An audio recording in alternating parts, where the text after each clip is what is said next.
I get to ask about a five-star offensive tackle coming to South Bend. I feel like we do that, 20 times a year? So I'm not sure it's breaking news, but what about the latest five-star coming to South Bend? Yeah, when you talk about a lot of the 5 stars that Notre Dame's gotten, it's a Midwest guy like a Charles Jagasaw, Emil Wagner, Gerby Lambert from the Northeast. Well, what about a 6'7", 274-pounder from Mansfield, Texas? That's Lake Ridge High School. Felix Ojo, the nation's number 15 overall player, number 3 offensive tackle. Notre Dame made his top 8 a few weeks ago.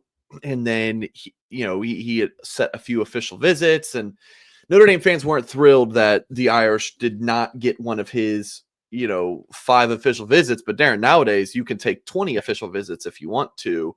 You can take officials from April to the end of June, and then all fall you could take officials. So just because he didn't make that initial list, your fans get upset, but he's visiting Notre Dame April 10th. Blue and Gold had that scoop published on Monday. So if you're a member of the website, you got that news early Monday. So yeah, pretty big deal. Like you would imagine that the elites of the elites are on his list, and his officials are Ole Miss, Ohio State, Michigan, Texas, Oklahoma. And then he also has, Florida, Georgia, and other schools that he's considering that I didn't just mention. So yeah, Notre Dame, this will be his first visit. The Irish were a little bit later to the party.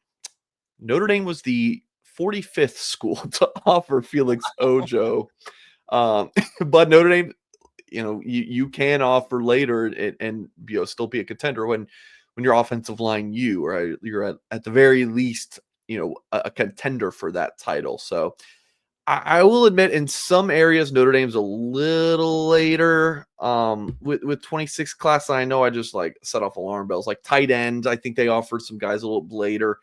Ojo specifically, they were later to offer. But when you look at O-line recruiting as a whole, Irish already have 3 commitments, so really they're not late on O-line recruiting. But there's some areas you can tell where it's the season going into late January kind of affected some 2026 recruiting here and there, with that being such a big focus for the Notre Dame coaching staff. But all in all, staff's getting after it, and you're getting a 5-star offensive tackle visiting this April. It's a pretty big deal. I know for our WSBT radio listeners, they can't see the video you showed on this prospect, but I noticed several times, maybe a half a second or a second after the whistle blew, he is still finishing a block or pancaking someone. I like that. I can Always tell a good he's a sign. physical guy already. Always a good sign, yeah. Mike, let's get into a lot of changes happening in the Notre Dame football personnel department, I guess, with Chad Bowden leaving for USC started a little bit of a domino effect. What are your thoughts on what this means right now for Notre Dame football recruiting and maybe into the future? Because I think there's some concern that he might be able to keep some of those California prospects that Notre Dame has been getting and keeping them closer to home. Yeah, that's always the struggle for Notre Dame when you're recruiting nationally, is those players that you're after, they have a big time school most likely nearby. So you're going into Los Angeles, you're battling USC. You're going to Texas, you're battling a multitude of schools. You're going into Florida, you're battling Florida State, Miami, Georgia, the Bulldogs. The list goes on and on. So yeah, Bowden is definitely going to try to build a wall around Los Angeles and not let those guys get out. But most coaches and staffers with a brain would try to do that. We'll see. We'll definitely see. USC's had some good success here recently, but it's a long game. We'll see how that goes. But to speak specifically about the recruiting department changes, so you had Bowden go to USC. Notre Dame's director of player personnel, Zaire Turner, went with him. And then the latest news that broke last Wednesday or Thursday, was Caleb Davis, who's the director of recruiting at Notre Dame. He left, if you go back to 2023, was it 23 or the end of 23, earlier or early in 2024? Caleb Davis left for Troy from Notre Dame's recruiting department with Jared Parker to run their recruiting office. came back to South Bend as director of recruiting this past summer, and now is San Diego State's general manager. So he's running things over in California. So that's 3 Notre Dame staffers leaving for the Golden State. So it's like, all right, the recruiting office right now, to my knowledge, in terms of like full-time staffers, is down to like 3 people. 3.5 people, I should say. You have Becca Seitz, who is the I believe her title is on-campus recruiting coordinator. Dylan McCullough Jr. They call him D-Mac around there. You can guess who his dad is. He's still at Notre Dame. He is, I believe, his title is recruiting analyst. And then Carter Allman, who's been at Notre Dame for a while.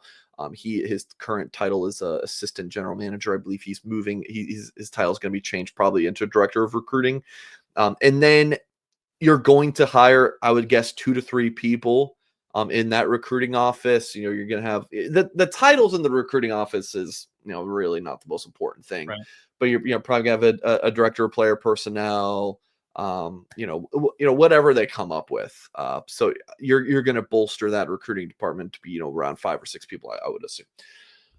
But what I was told about these changes, this is coming from a source that I really trust and respect. I would know these things. I was told they got the GM hire right in Mike Martin from the Detroit Lions. Okay. So everything else is just going to be fine and work out. Like, you got the guy to lead that whole operation, the recruit.